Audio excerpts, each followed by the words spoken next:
Hello, you magnificent bastards! Welcome back to Crusader Kings II. I'm, of course, the Revenge, and we're going to continue with our Dawn of the Vikings campaign, where we try and make the Vikings happen. Now, this is, of course, our country, Swithyod, with which we mostly conquered, I think, in episode 3, where we took Shelland. Now, something I didn't notice last time, which I'm not even sure how it happened, but we own this. And who is this guy? Has he maybe conquered that? That might actually be possible, because I remember that this guy was attacking something. Anyway, we got more land for free! Yay! So I'm gonna let the time run, and at the same time we're gonna have a look at the rest of the world, because I think that might be interesting. So we can see here that England is shattered as ever, with all kinds of countries everywhere. Of course, the Vikings haven't landed. Of course, the Vikings haven't landed there yet. But at the same time, it's not very strong. And even the strongest nation there, the biggest one, is Pictland, which later would become Scotland. And they are having a rebellion. I'm not sure what for, actually. Against the tyranny. Well, so that wouldn't really shatter the realm in the end, but you know, still not good for them. Anyway, my steward, Godi Goodmander, tells me that his efforts at decreasing religious fervor amongst the people have met with great success. A small army of zealots have converged at Hetuna, ready to serve me. Now I simply need to attack some suitable infidel before my new recruits wander off in disgust. Praise Odin! Well, the issue is that I don't want to attack anyone who isn't of my religion. Well, actually, I say that. I'm not sure what they would do with these. So, if I stay a little while longer, maybe I can attack those. Oh, we have been at peace for too long as it stands, so we could actually attack these guys. Because I don't think... No, they wouldn't want to become my vassal, because I can ask them that, but I've got the false religion. That's great, because we've got some religious idiots. Subjugation of Sweden. Well, I say that. Oh, I actually let the timer run. That's not good. I say that, but let's see what this does. This would get our religion also up in moral authority, and I would gain that province personally. So that would actually be a good thing, because then we can install someone there who is of the right religion. So let's do that. Get our men over there, well, at least on the border. And let's attack. Oh, actually, we have to press this button as well.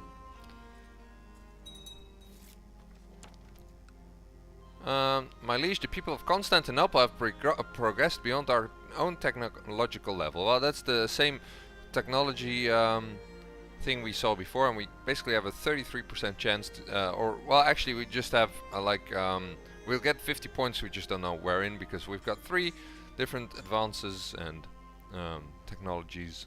So we get them in one of them, and it is military. Well, that's fine. Actually, we could use it in something. Maybe heavy infantry, fine. And maybe we can do something here as well. Improved keeps, sure. Have some majesty. Whatever. We need technology, it's good.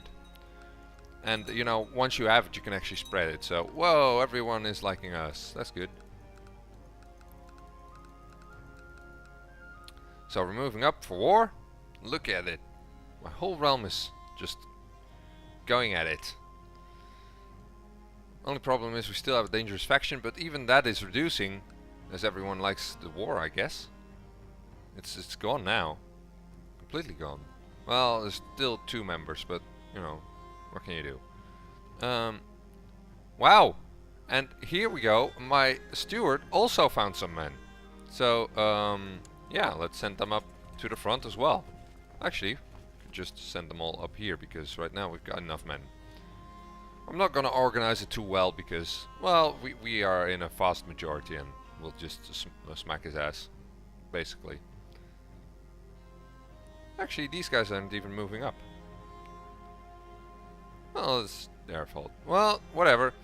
Anyway, we were looking at the map. Right now, King Carl actually owns the whole of West and Middle Francia, I think it's called, because his brother died. We saw that last time, I think. Asturias is surprisingly still standing. Usually they get taken over by the Umayyad very quickly. And Elfrid is not satisfied and always keeps asking for more toys to play with. Could make her greedy, but have a small chance of gaining diligent or trusting. We could get her diligent or cynical. I think that's the best option actually. Otherwise it could be humble or slothful. Well, it's a good chance for humble, so that might be a good idea. And we could get greedy or slothful, so this is just two bad things. Because we call her a leech. Well, we could teach her some humility, which if she becomes slothful, everything has a -1. But you know, it's just our daughter, so it doesn't really matter too much. And this would get her some extra piety. This instead would get her diligent, which gets a +1 on everything. That might be good, but on the other hand, we're gonna marry her off, so we would only be increasing someone else's. So she is a quick one. Well, you know what? I'm gonna make her a great character. I'm gonna try and get her diligent and otherwise cynical, because cynical still gives you an extra 2 intrigue. So let's do that. She became cynical. Well, okay then. So here in the south, surprisingly, Africa is actually getting big. Normally it's the Umayyad who just wreck everything here. I think they even took some land from Umayyad, because I think Umayyad start with this here. And Marrakesh is free. Abbasid is large as ever. And over here, well, I don't know the starting too well here, but looks okay. This I think is always a bit fractured. So yeah, this is Pannonia. That's a bit special, to be honest. It's quite large. Is it still Wow, he's blinded. Yeah, he's still got Bulgaria as well. Ragnarr Lodbrok is finally of legal age, and he became a skilled tactician. It's not the best. Probably we should have done the trade-off to another educator at the end, but oh, I forgot. But he's strong and he's got all these good traits, and look at him. Oh, he could be better, but still he's great. So yeah, what we're gonna do is we're gonna try and marry him to someone. See if there's anyone good around. Usually the good ones are snatched pretty early, but oh, she's a strong one. Well, this might be good. Maybe we also want someone who is Germanic. I'm just looking. Oh, but let's wait. What is his worst trait? It's diplomacy and learning. So let's see if there's anyone with good diplomacy around that is like not already 30. Maybe she could do. And she's of England. That's good, because I think that is this guy maybe? No. But they used to be in Norway, so I think that's actually a good thing. So let's try and marry him to that one.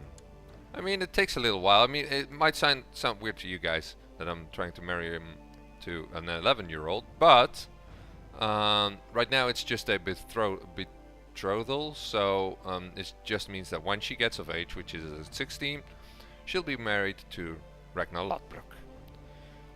So yeah, let's do it.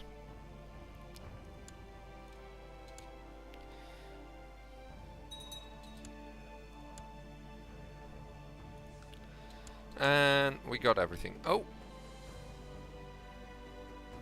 After many months studying the campaigns of Alexander the Great, you have acquired many fascinating insights and gained new wisdom in military matters. You realize that the art of war might be well worth studying. Should be a master of strategy, and I will become a strategist, which gives me extra martial and extra stewardship. Right now I'm a student, I believe. That just gives me 1 martial. I could also get adaptive strategy, which only gives me martial stewardship. I don't know why I would choose that. I'm just gonna do this one. Seems fine. Right, so we also ended this war because we got all his land and, you know, he's just being beaten about the bush. So yeah, we can enforce demands and we get that county, and that actually, I can actually own that because I've got enough the Mesny size limit thingy. So yeah, we're gonna just stand here and wait it out. Let's see how much this will cost now. We're almost there. It looks good. Only 40 gold to go. So hopefully we can do it this episode. That would be nice. And yeah, they would have Ragnarr marry Rikissa, Øystein's daughter. Fine. So we got everything around. Something I do want to attack in the end is this guy, but we don't have any ships yet, so we have to wait. I also started looking, watching that series Vikings from History Channel, I think it is.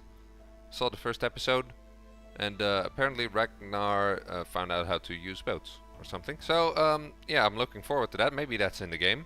Might be nice.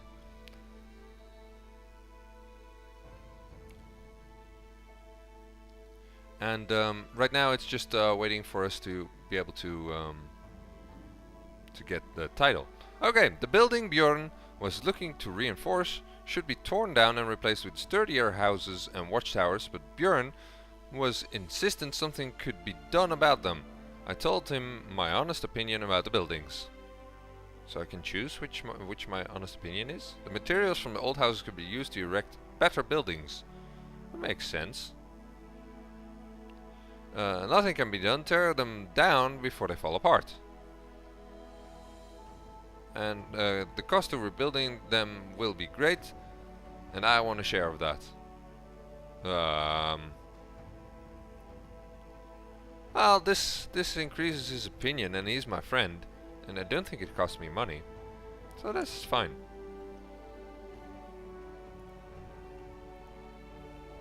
I mean, he was already at 100, and the other one might have given me money, but I don't know.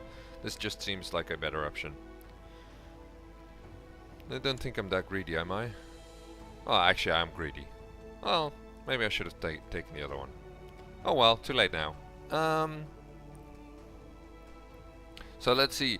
Our de jure borders only include this one and this one. Those are the last pieces that we need. Oh, and of course, Gotland.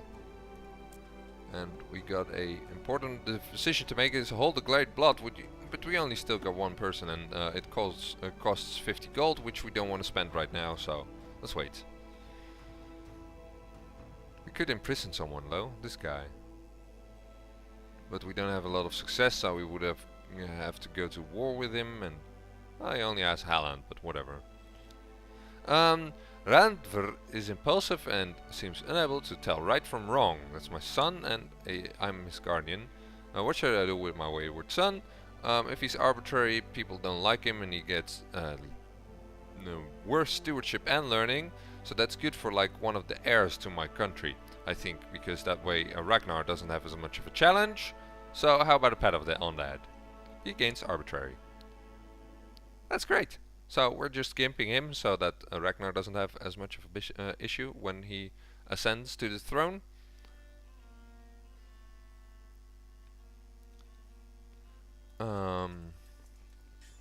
Meanwhile, can again do some technology, maybe some siege equipment and town infrastructure. Great. Waiting for money does take a while. What is this? Is that Pomerania? Wow. It's just like in the middle there's like another country. Not sure whether this always belongs to Pomerania or that they somehow inherited something. Meanwhile, look at that Byzantine Empire, they're big. They might be an issue in the end. It really depends on whether they keep on getting like internal wars, because that might mean that just the Arabs just go over them. and completely ruin their day. But on the other hand, that just means that these guys are bigger. So yeah, I'm not sure what's better. I'm over the vassal limit, of course, but like I said last time, that might actually be solved with apologies, with the extra title one that we're gonna get, because then we will be king, and that has some increases in all the limits. And look at all this shattered land. This is basically all stuff that we can take later on, because it's all small ones. I mean, they may have allies, but yeah, hopefully we can steamroll them. So someone has died. Oh, and it got divided up. That's actually a good thing. That means our vassals are less strong because their titles get divided up, because it's Gavelkind. Gavelkind, I don't know, something. Let's look at the independence faction. That's actually smaller now. That's good. It's just the guy from Holland. It's not the guy we can imprison, though. Swine the Shadow. You're not Swine, right? No, you're Horvath. And the other guy was Rafn. Okay. Well, it's probably best to those that aren't in a faction. We shouldn't imprison them right now, I don't think. Again, that's basically how I play. I don't know too much about the game. I don't know it's so well that I can just conquer the whole map in like 100 years or anything. I just don't know enough to play it well enough to you know, grow our country and hopefully fight off some of the bad stuff. And you know, I think that's good enough. That's how you enjoy this game, when you can play it, but you can't play it so well that everything is just easy. Oh, and that's the autosave. Autosaves are every year, just to make sure that the stuff doesn't get lost. And we're almost there. Look at it. We have got oh, there we are. That's enough. So we can create the Kingdom of Sweden. We get a new title. There we go. Would give me 400 prestige. So this goes up. Cost me some money and some piety. Well, piety is fine. So here we go. We're a completely new country. The Kingdom of Sweden. Well, that doesn't change too much in the name, but at least we're now a country. And we can see if he actually would look. He still wouldn't want to become a vassal. Maybe this guy though. I don't know if is he Germanic? Yeah, he is. Maybe he will. Yeah, there we go. That actually is easier, because then we don't have to get boats. So now we have to nominate a new heir. We, of course, take Ragnarr, Lodbrok, and we become the King of Sweden. So we finally did it. That actually gives us some stuff. I don't remember. I think it gets you a lot of prestige. Yeah, probably prestige. This is a high number, so much higher than I think the 400 that we got. Does it say actually? No. So yeah, we're the king now. Can choose a new ambition. Amass wealth. Well, sure. How much do we need? 500 gold. Yeah, that's gonna happen. Totally. One children, Lex Guardian. This one. Educate child. Sure. Like I care. So now we're the King of Sweden. Now we don't have as much trouble anymore with our country breaking up when our heir takes over. We do lose a lot of jarldoms and chiefdoms and stuff. I mean, we will have a lot of reduced land when Ragnarr does take the throne, but at least everything is still part of Sweden by that time. And Ragnarr is a badass, so probably everyone will keep listening to him. To the great king, I'm now great king, Sigurdur, may you live in harmony and contentment. I accept to swear fealty to you and serve you as your vassal lord. So we got Gotland. We got him. That's now ours. That's great. And yeah, people are doing all kinds of intrigue stuff. My son Ragnarr is a charitable little rascal who just gave his newest toy to the smith's son. He gains charity and charitable, and that gives him extra diplomacy, but we don't want him to be too strong, so I'm gonna try and change him to greedy. Yay, he's greedy. I'm really ruining him. Oh well. So now we're a big country. Let's see, we also got a nice monthly balance, but I want a little bit of money before I can go to war, because we don't want to run out of money. We need to educate this child, and of course we're gonna do it ourselves. My marshal Ragnarr, another Ragnarr, not the great Ragnarr, has gathered up a host of raiders lusting for plunder and wanton destruction. I must use these men and not allow them to sit idle for too long. Great news indeed. Actually, we can use that again to attack this guy. We can either do a conquest, which means I get it personally, and again that's better because these guys are not of the right religion. So actually, speaking of which, because they're not of the right religion, we should set this guy to proselytize, I think it's called, and I do that over here, and that way we get a chance to convert a county. It's only 5%, but still we need to do it. I want the religious unity over there, so. Oh, and we of course have to call in our vassals to help as well. Oh, Justice is a harsh mistress, and I can't love her anymore. You lose Just, which loses us some stewardship and learning, which isn't great. Now everyone is reacting to our calls to arms. Now we can have a look at Swithyod and go to de jure and then the Empire of Scandinavia. So to create this we need to have 2 kingdom titles. We only have 1, and we have to control 80% of the de jure counties, which we only control 51% at the moment. So the idea will be to get as many counties as possible, then get another title, because the thing is that when we die, of course, like I explained a few times already, we will lose all the... our realm basically gets divided up. So we don't want to have that happen, because then you don't have the 2 titles that you need and you have less land. So we have to wait until we've got enough land to have this happen and enough gold, and then we create the 2nd kingdom title and then the empire. So that is going to be our next goal, which we will probably do under Ragnarr, because I don't think this guy will live long enough for that. And Ragnarr Lodbrok wants to be my marshal, which ironically is now also Ragnarr, but another Ragnarr.